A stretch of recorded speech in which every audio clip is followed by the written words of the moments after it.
They thought they could betray her and walk away without consequences. But revenge isn't just an act, it's an awakening. Every lie, every wound, every secret they buried has finally risen. Subscribe to Revenge with Mireya, where justice wears a cold smile and karma never sleeps. Where are you watching from? Comment and share your thoughts. The lawyer's voice droned on, but I heard only one sentence clearly. To Carol Bennett and her daughter Vanessa, I leave my entire estate, valued at $4.2 million. I sat frozen in grandmother Elizabeth's living room, surrounded by 40 relatives who suddenly wouldn't meet my eyes. Aunt Carol smirked from across the room, her perfectly manicured hand resting on Vanessa's shoulder. My throat tightened. For 6 years I'd worked beside grandmother in her antique shop every weekend, learning the business she'd built from nothing. I'd held her hand through chemotherapy. I'd been there, and now nothing. Carol leaned toward her daughter, whispering something that made Vanessa giggle. The lawyer continued reading smaller bequests to cousins I barely knew. My name never came. When he finished, Carol stood gracefully. Elizabeth knew who truly cared about family, she announced to the room. Some people only show up when there's something to gain. Her eyes locked on mine. I didn't cry, I didn't shout. I simply stood, smoothed my black dress and walked out, but my hands were shaking. I drove for an hour before pulling into a rest stop, my mind replaying every moment of the funeral. 3 days ago, grandmother Elizabeth had been buried beside grandfather. The service had been beautiful. Carol gave a tearful eulogy about her devoted mother. I'd been too grief-stricken to speak. Now I understood why Carol had insisted on organizing everything, controlling who spoke, managing every detail. She'd been writing her own narrative.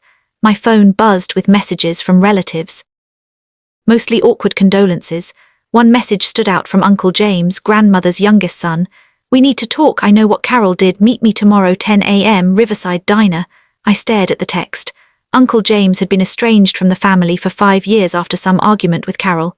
Grandmother rarely mentioned him, which had always seemed strange. They'd been close when I was younger. I texted back, "I'll be there." That night I couldn't sleep. I kept thinking about the last time I'd visited grandmother, 8 months ago, right before my work assignment in Boston. Uncle James was already waiting when I arrived at Riverside Diner. He looked older than I remembered, grey threading through his dark hair, but his eyes were sharp. "Maya," he said, standing to hug me, "I'm so sorry about Elizabeth and about yesterday." We sat in a corner booth away from other customers. He slid a folder across the table. "Before we talk, you need to understand something. Carol has done this before." I opened the folder. Inside were bank statements, letters, and legal documents. "What am I looking at?" I asked. 5 years ago, when Dad died, Carol convinced Mom to change his will. She isolated Elizabeth from me, fed her lies about my drinking problem, which didn't exist. By the time Dad passed, I'd been cut out completely. My stomach dropped. "Grandmother Elizabeth changed Granddad's will," James nodded. "Carol got everything that was supposed to come to me, $200,000. That's when I realized what she was, but I couldn't prove undue influence. I didn't have evidence." He paused. "But you might." James explained that during my 3 months in Boston, Carol had moved into grandmother's house, claiming Elizabeth needed constant care. She prevented visitors, controlled phone calls, told Elizabeth that people were too busy for her. "Especially you," he said. "But why would grandmother believe her?" I asked. James's expression darkened. "Because Elizabeth was sick, Maya, not just cancer, something else." He pulled out a medical appointment card from the folder. "Cognitive Neurology Associates. I found this in Mom's mailbox 6 months ago when I tried to visit. Carol told me to leave, said Mom didn't want to see me, but I saw this card on the hall table." I studied the card.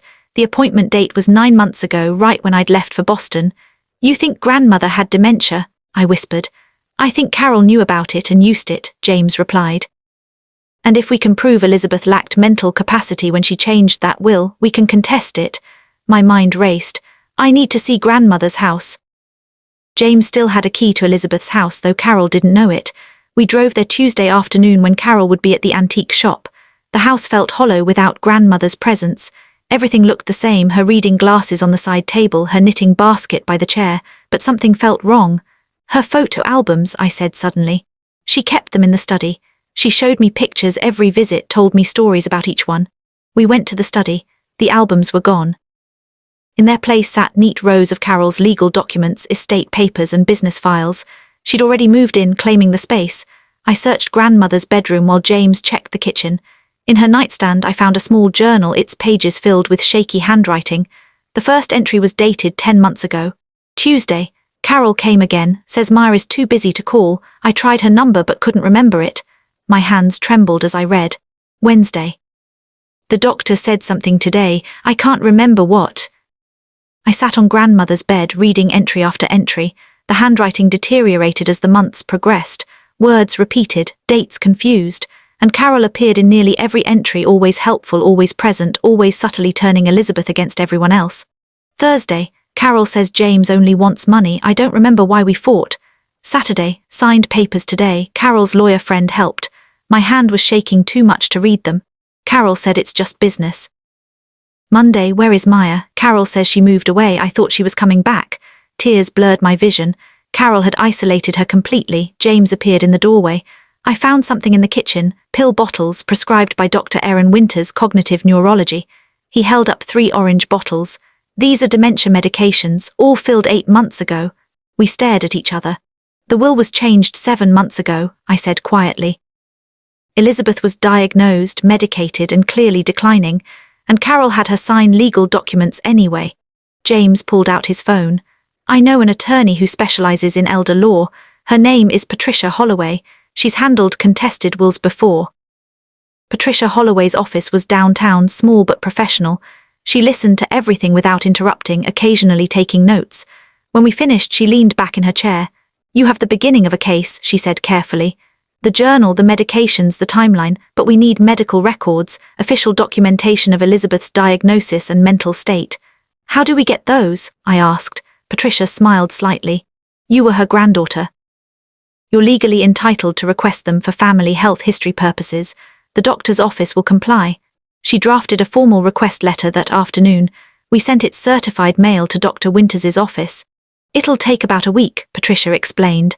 Meanwhile, I need you to document everything, every conversation with Carol, every detail about your relationship with Elizabeth, and I need you to find other witnesses, people who saw Elizabeth's decline and Carol's control. I thought immediately of Mrs. Keene, grandmother's neighbor. I know exactly who to talk to. Mrs. Keene had lived next door to grandmother for 20 years. She answered her door with a warm smile that faded when she saw my expression. Maya, honey, I'm so sorry about Elizabeth. That will reading must have been awful. You heard about it? I asked. She invited me inside. Carol made sure everyone knew. She called it justice for years of devoted care. But Maya, I need to tell you something. Mrs. Keene sat me down in her kitchen, tea untouched between us. Last 8 months, Carol wouldn't let me visit Elizabeth, said she was too tired for company, but I could see things from my window. Elizabeth wandering in the garden at night, confused, Carol leading her back inside, Carol turning away visitors. She paused. I kept a diary. I was worried about Elizabeth. Nobody seemed to notice what was happening and I didn't know who to tell. She retrieved a small notebook from her drawer, dates, times, observations, all meticulously recorded.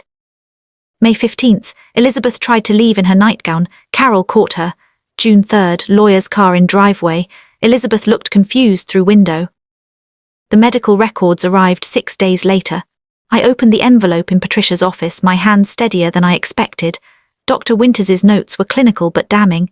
Patient presents with significant short-term memory loss, confusion about recent events, difficulty with complex tasks.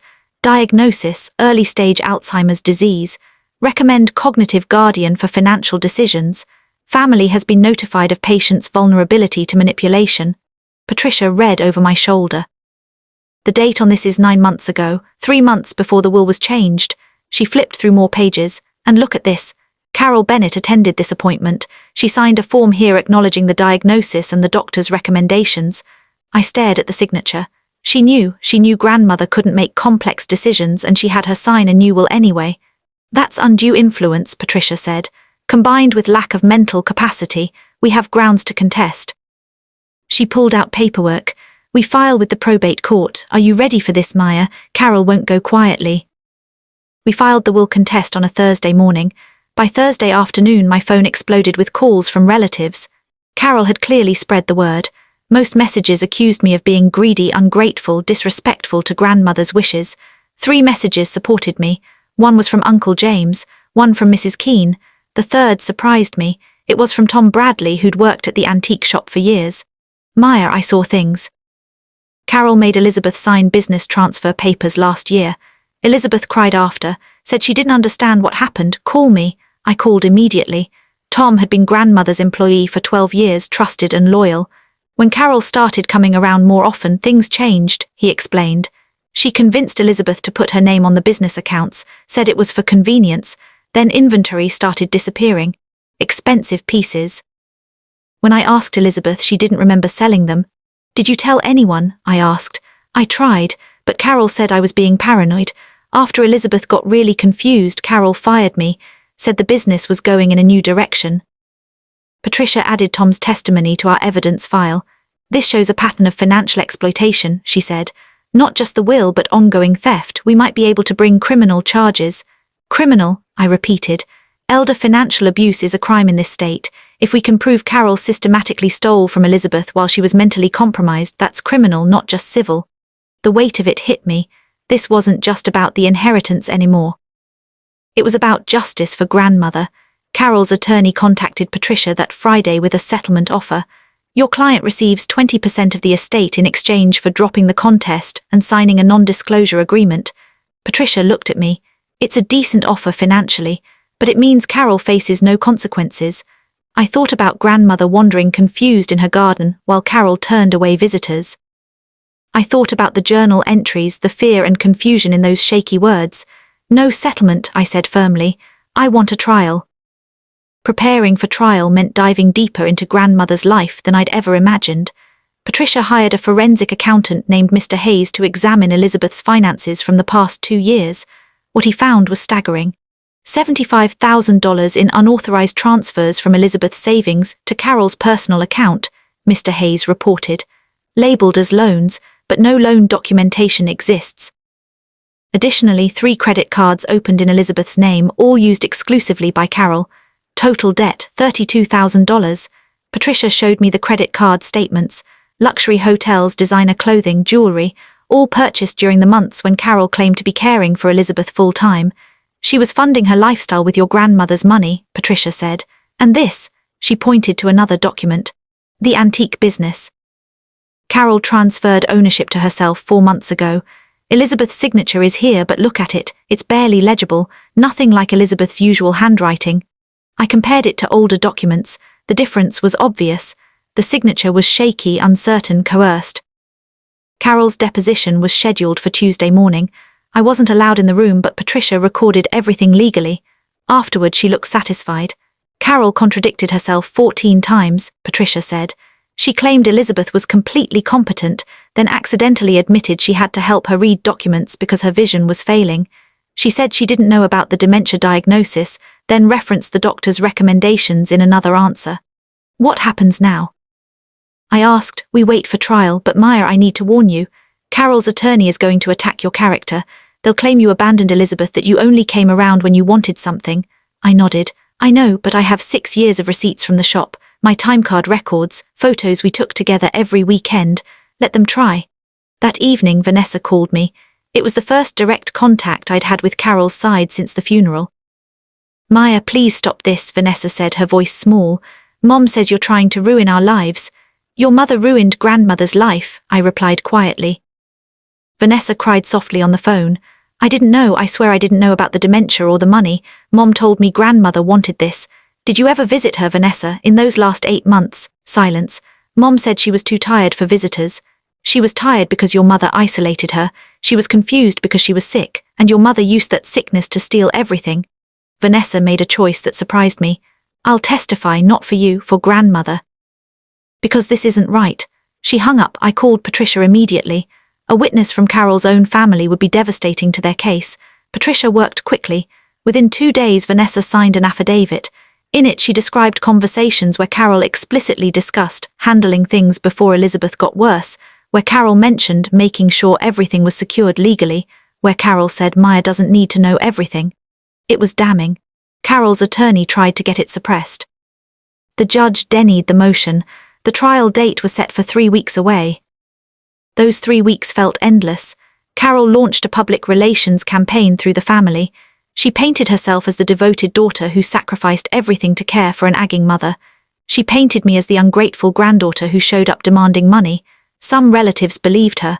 Most stayed silent, uncomfortable and uncertain, but others came forward. Grandmother's doctor agreed to testify. Mrs. Keene provided her diary. Tom brought employment records showing suspicious inventory changes. Uncle James found a neighbor who'd witnessed Carol preventing visitors. We built a wall of evidence brick by brick. The night before trial, I visited Grandmother's grave. The headstone was simple, elegant. Elizabeth Marie Thompson, beloved mother, grandmother, friend. I sat in the grass beside her. "I'm doing this for you," I whispered. "Not for the money, for you, because you deserved better than what Carol did." The wind rustled through the cemetery trees. I stayed until dark, gathering strength. The courtroom was smaller than I expected. The judge, a stern woman named Judge Martinez, reviewed documents silently for the first 20 minutes. Carol sat at her attorney's table, perfectly composed in a navy suit. She looked like the picture of respectability. Patricia began our case by calling Dr. Winters. He testified about Elizabeth's diagnosis, her declining mental state, and the explicit warnings he'd given Carol about vulnerability to manipulation. I told Ms. Bennett that her mother should not make major financial or legal decisions without neutral oversight, Dr. Winters stated.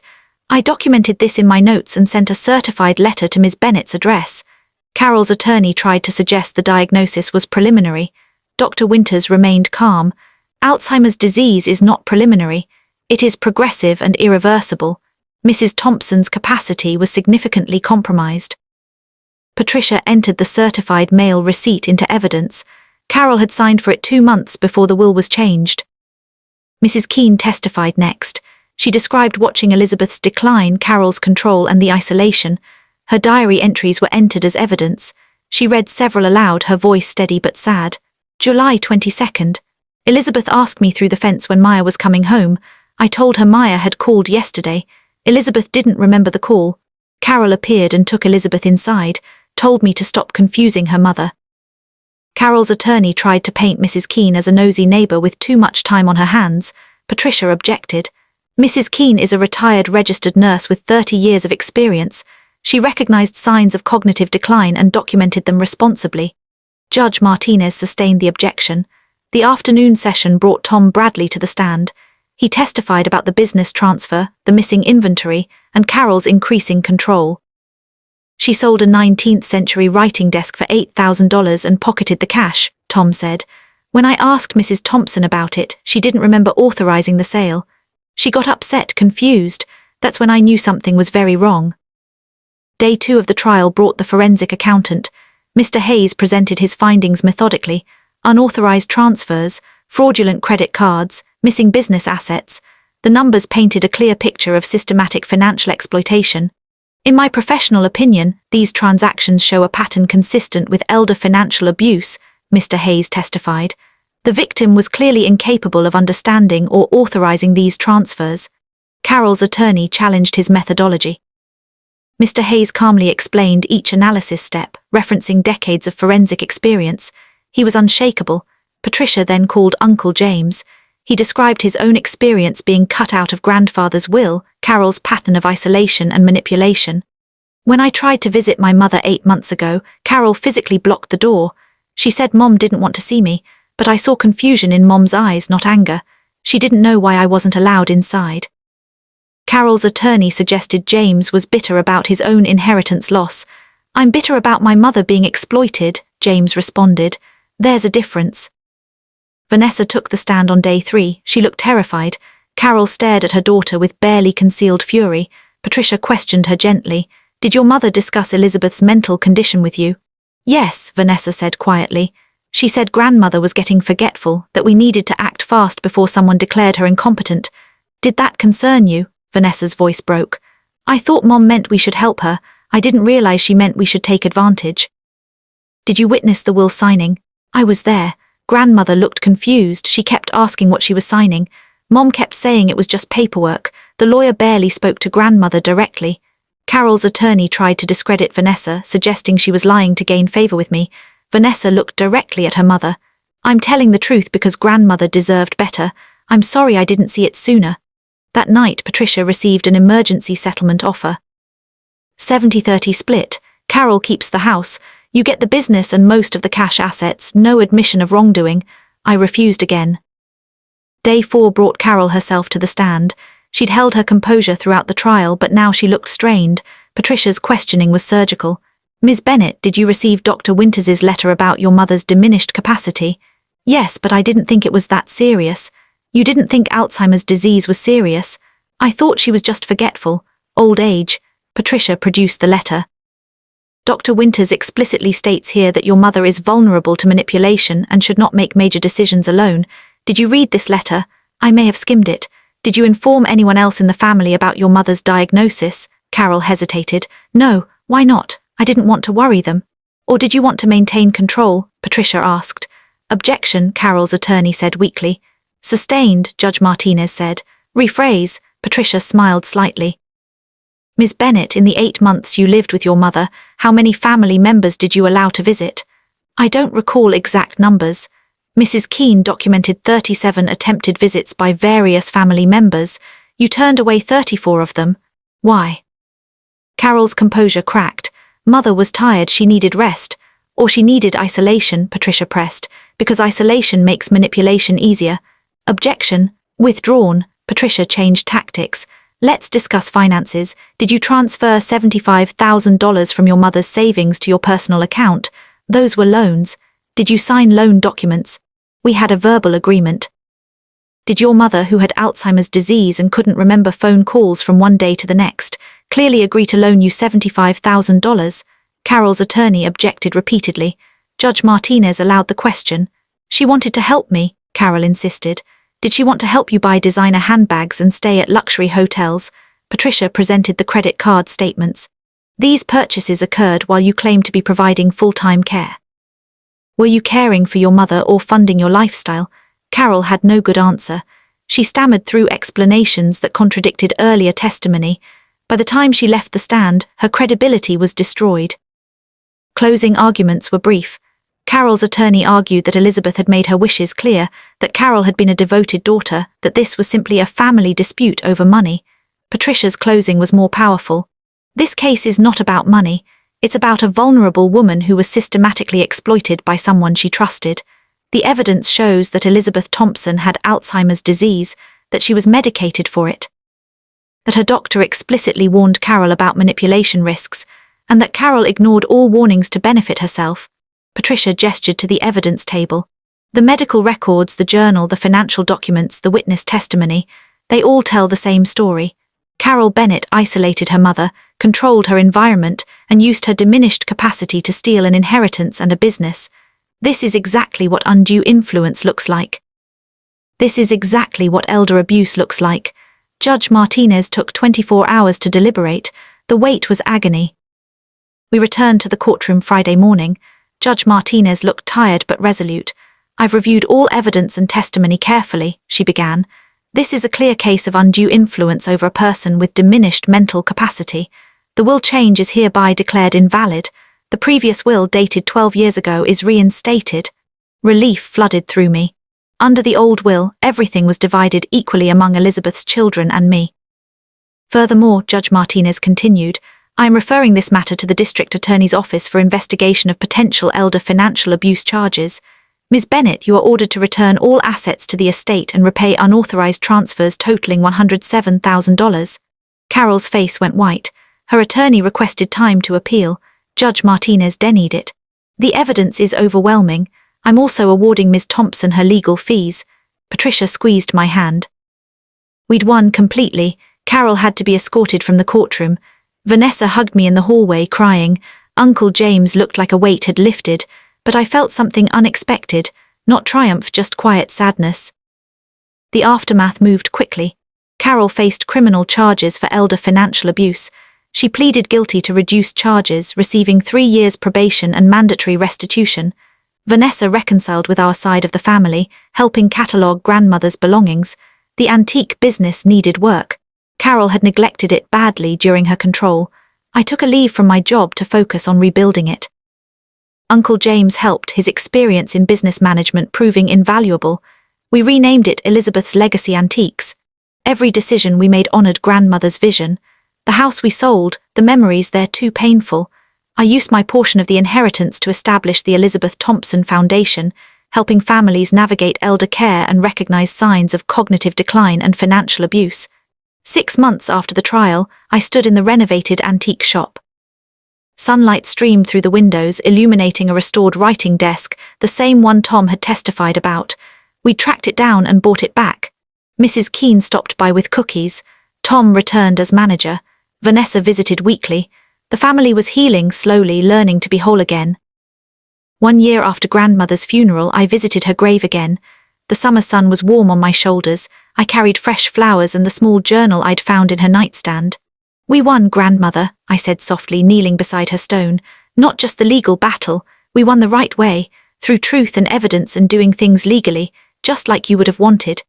I opened the journal to the last entry. The handwriting was barely legible, but the words were clear. "I don't remember much anymore, but I remember Maya, my sweet Maya who comes every Saturday. I hope she knows how much I love her. I hope she knows the shop will be hers someday. Carol says I already gave it to her, but that can't be right, can it?" I closed the journal gently. "You did give it to me, grandmother, just not the way Carol claimed." The business was thriving. The foundation was helping families. Carol's exploitation was exposed and punished. Justice had been served and grandmother's true legacy lived on. As I walked back to my car, I felt something I hadn't felt in over a year. Peace. Real, earned, complete peace.